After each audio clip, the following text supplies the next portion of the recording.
कुमारी UMS दौलतचक की विद्यार्थी हूँ। मैं पुष्पा कुमारी यूएमएस दौलतचक की छात्रा हूँ। हम लोग NSIC national student innovation challenge season 6 में भाग ले रहे हैं और हम लोगों का विषय स्पेस इकोनॉमिक है, यानी अंतरिक्ष अर्थव्यवस्था। समस्या का विवरण। What is space? स्पेस मतलब अंतरिक्ष। अंतरिक्ष पृथ्वी के वायुमंडल के बाहर से शुरू होता है। अंतरिक्ष पूरी तरह से काला है क्योंकि सूर्य का प्रकाश बिखेरने के लिए और नीला आसमान बनाने के लिए कोई हवा नहीं है। इकोनॉमिक अर्थव्यवस्था क्या है? अर्थव्यवस्था उत्पादन और उपभोग गतिविधियों की एक प्रणाली है। इसमें एक समूह के भीतर संसाधनों के वितरण को निश्चित करता है। स्पेस इकोनॉमिक अंतरिक्ष अर्थव्यवस्था की। अंतरिक्ष हमें खोज, सोच, समझ और उपयोग करने के दौरान मनुष्य के मूल्य और लाभ पैदा करती है। इसी को हम लोग अंतरिक्ष अर्थव्यवस्था कहते हैं। इसीलिए हम लोग को अंतरिक्ष अर्थव्यवस्था के बारे में जानना चाहिए। समस्या का समाधान। हमें बच्चों और नागरिकों को अंतरिक्ष अर्थव्यवस्था और वे कैसे संबंधित है के बारे में शिक्षित करने की आवश्यकता है। क्या फायदे हैं और भारत इसमें क्यों पीछे नहीं रह सकता? अर्थव्यवस्था में दो प्रतिभागी होते हैं, पहला उत्पादक और दूसरा उपभोक्ता। अर्थव्यवस्था में उत्पादन और उपभोक्ता की विनिमय गतिविधियों की एक प्रणाली है। अर्थव्यवस्था यह निर्धारित करती है कि सभी गतिविधियों के बीच संसाधन कैसे बांटा जाए। इकोनॉमिक एंड एनर्जी अर्थव्यवस्था और ऊर्जा। आधुनिक दुनिया में आर्थिक विकास ऊर्जा से संचालित होता है।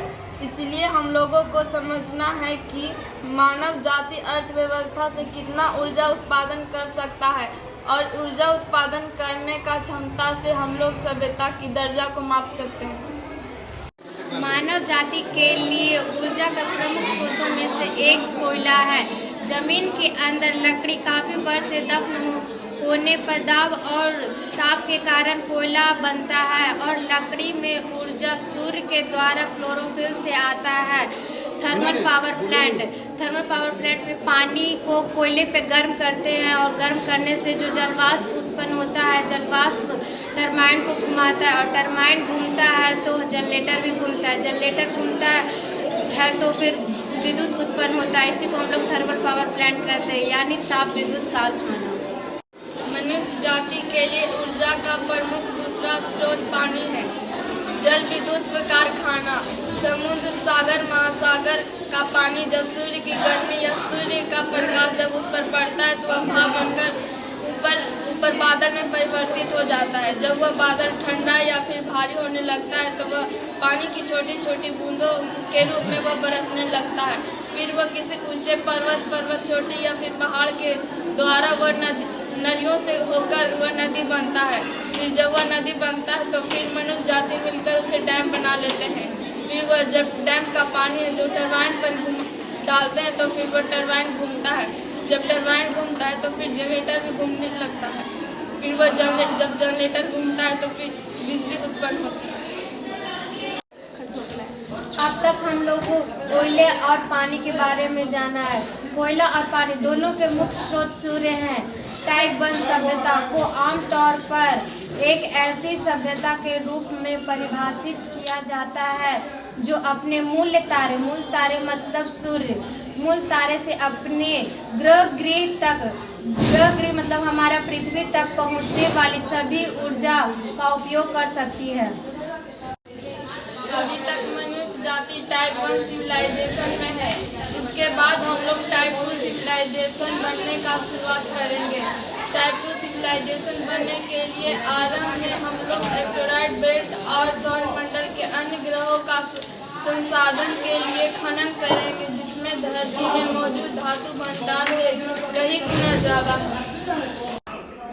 जब मनुष्य जाति पूरी तरह से टाइप 2 सिविलाइजेशन हो जाएगा तो अपने पूरे तारे की शक्ति का उपयोग कर सकते हैं, जैसा इस पिक्चर में दिखाया गया है।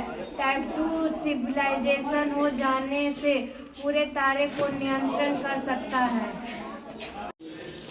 टाइप 1 सिविलाइजेशन पूरे ग्रहों की ऊर्जा को नियंत्रण करेगा। करने में सक्षम है और टाइप 2 सिविलाइजेशन में मनुष्य जाति पूरे तारा प्रणाली के संसाधनों को नियंत्रण करेगा। टाइप 3 सिविलाइजेशन आकाशगंगा की ऊर्जा को नियंत्रण करने में सक्षम होगा। टाइप 4 सिविलाइजेशन में ब्रह्मांड के ऊर्जा को नियंत्रण करने में सक्षम होगा। अभी मनुष्य जाति का टाइप 1 से टाइप 2 में जाने की प्रक्रिया शुरू हो चुकी है। हाल में ही अंतरिक्ष में कुछ प्रमुख योजना है।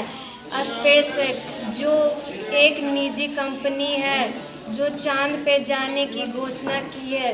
इसी तरह नासा ने भी चांद पे दोबारा जाने की मिशन की शुरुआत की है जिसका नाम आर्टेमिस है। भारत ने भी मनुष्य को अंतरिक्ष पे जाने का मिशन योजना की है जिसका नाम गगनयान है।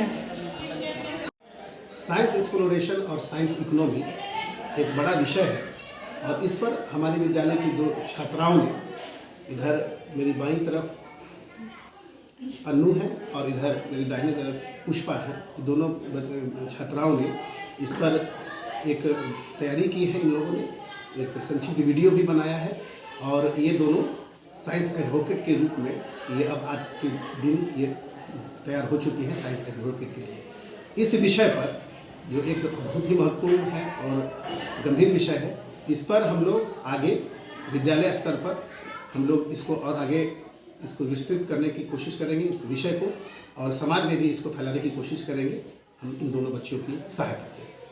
मैं साइंस एडवोकेट हूँ। मैं भी साइंस एडवोकेट हूँ।